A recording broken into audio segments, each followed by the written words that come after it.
આજે વિધાનસભાના તારાંકિત પ્રશ્નોમાં 24મા નંબરનો ક્રમાંકનો મારો જે પ્રશ્ન હતો કે 31/1/2000ની સ્થિતિએ છેલ્લા 2 વર્ષમાં આદિજાતિ વિકાસ વિભાગ દ્વારા ડીસાગ એટલે કે ડેવલપમેન્ટ સપોર્ટ એજન્સી ઓફ ગુજરાતને કેટલી રકમ ફાળવવામાં આવી, તો સરકારશ્રી એમના મંત્રીશ્રી દ્વારા જવાબ આપવામાં આવ્યો છે કે વર્ષ 2024-25માં 19,573.6 લાખ રૂપિયા આદિજાતિ બજેટમાંથી એ એજન્સીને ફાળવવામાં આવ્યા છે। 2025-26માં 17,009 લાખ રૂપિયા એ એજન્સીને ફાળવવામાં આવ્યા છે।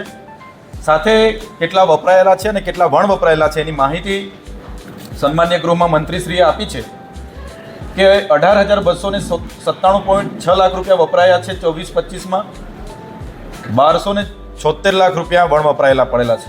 25-26માં 7,703.43 લાખ રૂપિયા વપરાયેલા છે અને 9,305.57 લાખ રૂપિયા વણ વપરાયેલા છે।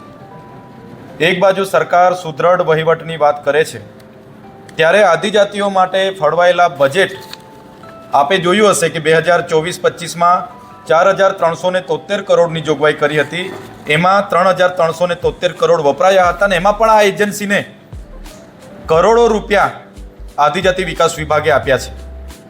2025-26માં 5,120 કરોડ રૂપિયા આદિજાતિ માટે ફળવાયા હતા, એમાં માત્ર 2,410 કરોડ રૂપિયા વપરાયા, એમાં પણ આ એજન્સીને કરોડો રૂપિયા સરકારે આપ્યા છે। મારે સરકારને સીધો સવાલ છે, તમારે આદિજાતિ વિસ્તારમાં 24 જિલ્લાઓમાં ટ્રાઇબલ સપ્લાનની કચેરીઓ ચાલે છે, પ્રાયોજના વહીવટદાર અધિકારી ત્યાં બેસે છે, એમનો આખો સ્ટાફ બધો જ છે આપણી પાસે, તો આ એજન્સીને ડાયરેક્ટ ફંડ ફાળવવાની શું જરૂર, તમારે શું જરૂર પડી? આ તો 2 વર્ષની માહિતી છે।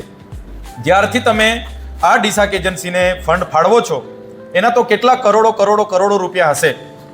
એટલે જ મારે કહેવું છે જે આ ડેવલપમેન્ટ સપોર્ટ એજન્સી છે એ બારોબાર એમના લાગતા વળગતા કોન્ટ્રાક્ટરોને, એજન્સીઓને અને એમને બારોબાર બોલાવી એમને કયા કામમાંથી કેટલી ટકાવારીઓ મળશે એ પ્રકારનું આયોજન કરીને આદિજાતિનું બજેટ વાપરવામાં આવે છે। અને આદિવાસીઓને શું જોઈએ છે, એમને શિક્ષણમાં શું સુવિધા જોઈએ છે, કુપોષણ દૂર કરવાની સુવિધા, સિકલ સેલની સુવિધા, આંગણવાડીમાં શું સુવિધા જોઈએ છે, એ કોઈ ગામ પંચાયતને, તાલુકા પંચાયતને, જિલ્લા પંચાયતને પૂછવામાં આવતું નથી, એમને અમલીકરણમાં લેવામાં આવતું નથી। ડાયરેક્ટ ગાંધીનગરથી આ ડીસાક જેવી એજન્સીઓને બારોબાર કોઈ પણ જાતના ટેન્ડર વગર, નિવિદા વગર, કોઈ પણ જાતના શરતો વગર આદિજાતિઓનું બજેટ કરોડો ને કરોડો રૂપિયા ફાળવી દેવામાં આવે છે।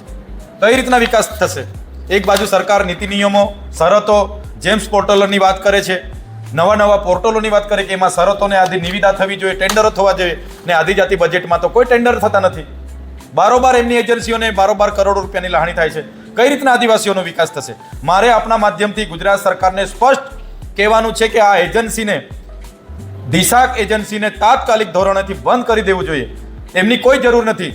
આદિવાસીઓનું બજેટ ડાયરેક્ટ આદિવાસીની ગ્રામસભા પર ઠરાવ માગો, ગ્રામસભામાં એમ લોકોને જે પણ ગામમાં જરૂરિયાત હશે એ ઠરાવના માધ્યમથી, ગ્રામસભાના માધ્યમથી માગણી કરશે, એ જ કામો મંજૂર કરવામાં આવે તાલુકા કક્ષાએ, જિલ્લા કક્ષાએ, અને ત્યાં અમલ કરીને કામ પૂર્ણ કરવામાં આવે તો જ આદિવાસીઓનો વિકાસ થશે।